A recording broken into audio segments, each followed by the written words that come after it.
I'm traveling across Europe on the Orient Express. Go to Istanbul.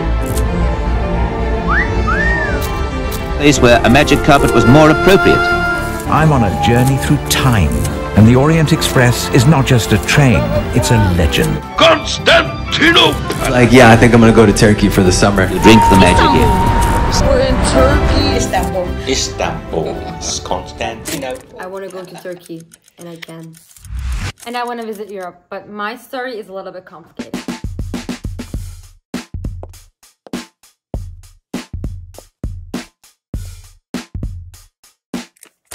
Since civilization lit up Europe a few thousand years ago, the continent has seen several periods of unity and division.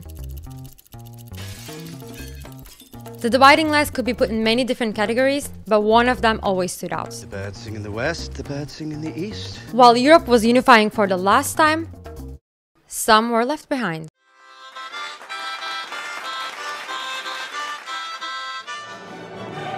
And it seems to get clearer by the day where the line is drawn this time. European Union's frontier with Turkey. 5 meters high and 27 kilometers long.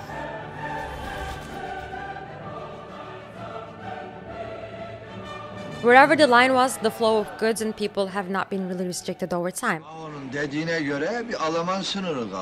between the two ends of Europe. I wanted to go to Turkey to see the lost cities of Ephesus and Troy. This continued up until the 80s. That year, the elected government of Turkey was overturned by the military.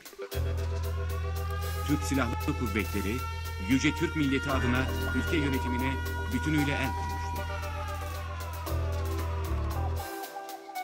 In fear of political opponents fleeing to Western Europe and seeking asylum there, the early United Europeans decided to disrupt this flow. Turks now needed a visa to travel west of a line that was slowly shifting to the east.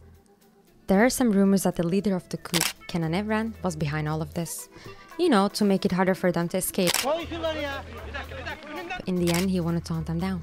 But this is hard to prove with facts. What is provable, though, is that Turkey has a reciprocity principle, which they use in their foreign policy. İş ki verilen sözler tutulsun. Adaletimize saygılı olunsun. So they imposed a visa for those who wanted to travel to Turkey as well. What visa? I only need my passport to go to Turkey. Oh, actually, since 2 years, I only need my ID. Alright, so here we are in Copenhagen, 1993. This is where it all started. In this exact building behind me, the European Council meets. They lay down values, kind of like a blueprint for what Europe wants to be. They called it the Copenhagen Criteria. This is a list of standards that any country should meet in order to join to the EU. Things like democracy, human rights, minority issues, all the good stuff, you know? It was supposed to be like a promise saying, if you believe in these values, we'll make room for you. Yeah, Europe would become this open United Space. Fast forward to today, it doesn't quite look like that, does it? Especially if you're from Turkey. The country has been waiting for decades just to get closer to the EU. But for Turkish citizens, getting a simple travel visa is jumping through the hoops over and over again just to be told no. So what happened to that open Europe? What happened to those ideals? And why are Turkish citizens finding themselves outside looking in? Turkey has been patiently trying to fulfill all of these criteria over the past few decades. Especially during the good old AKP days.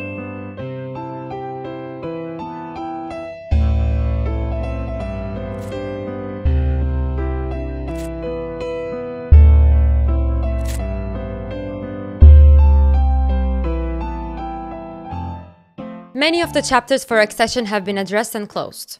41 yıllık çabalarımızın semeresini aldığımız bir noktada bulunuyoruz. But before negotiations could finish any more tangible steps like visa-free travel to the Schengen area, they stalled.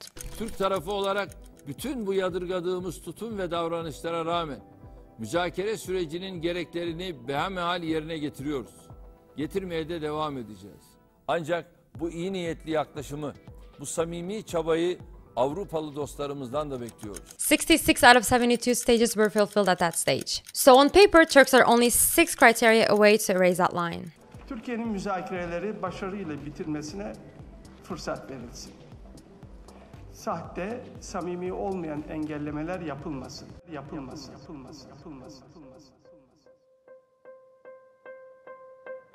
Kuş gibi, vurulmuş gibi kanadından, kuş gibi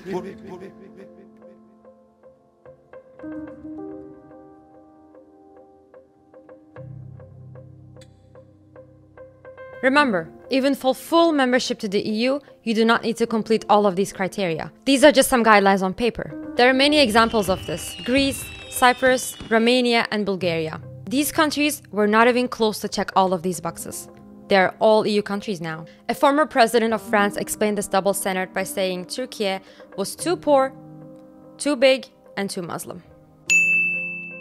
If Turkey joined to the EU, it would be the most populous country.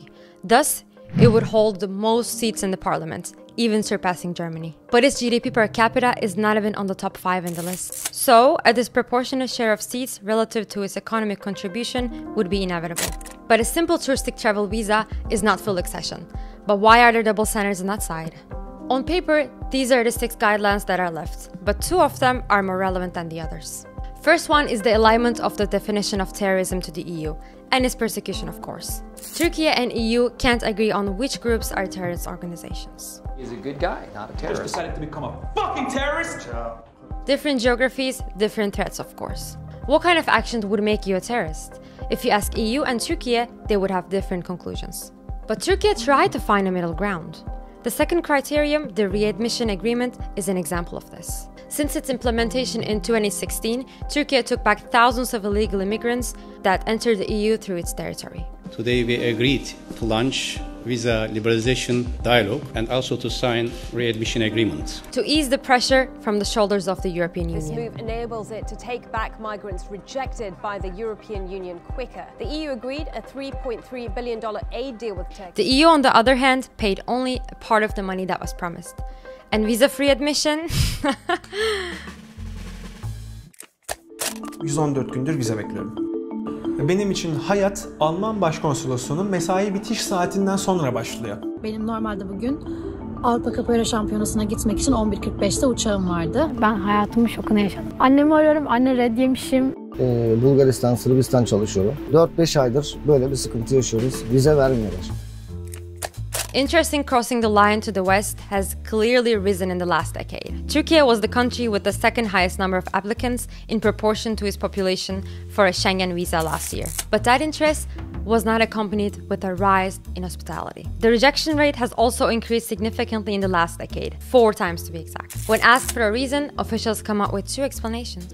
Optimists say that the rejection rate is barely above the global average. But this is just because of the piled up files and the workload due to the pandemic. Others say that besides a rise in illegal travel, the interest in illegal overstay has also significantly gone up. These numbers show the amount of Turkish travelers that didn't go back home and stayed in the EU to seek asylum. You can compare them with the timeline of events that took place at the same time and decide for yourself if this is a reasonable concern. Here at Defter Media, we love to conclude with a message. But in today's story, it is hard to do so by putting the blame on one of the parties. As dual citizens, we can't pick a side on this one. It wouldn't fit our objective reporting. Instead, we'll leave you with a feeling. Many of the rift communities enjoy each other's company while respecting each other's sovereignty, thanks to the freedom of movement. Germans from Danzig can appreciate their family's history in Gdansk with respect. Hungarians from Temeswar can pray at their ancestors' graves in company of their Romanian hosts who call Timisoara home. It doesn't matter who owns Alsace-Lorraine, because those who miss Alsace-Lothringen would see with their own eyes that it's been taken good care of. When we board a boat from Ayvalık to Mytilene, we can only dream that everyone from both sides of the 20-minute fare could experience each other's presence with ease. Feel for themselves how close they are, yet how so far apart. We wish, since Trebizond can live in the hearts of those who yearn for it, by sipping tea in Trabzon.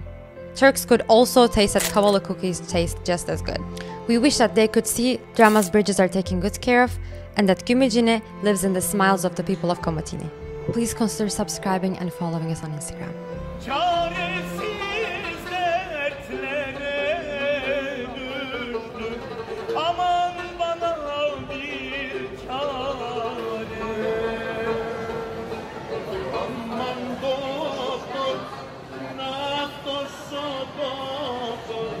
uyanık bitmiştir.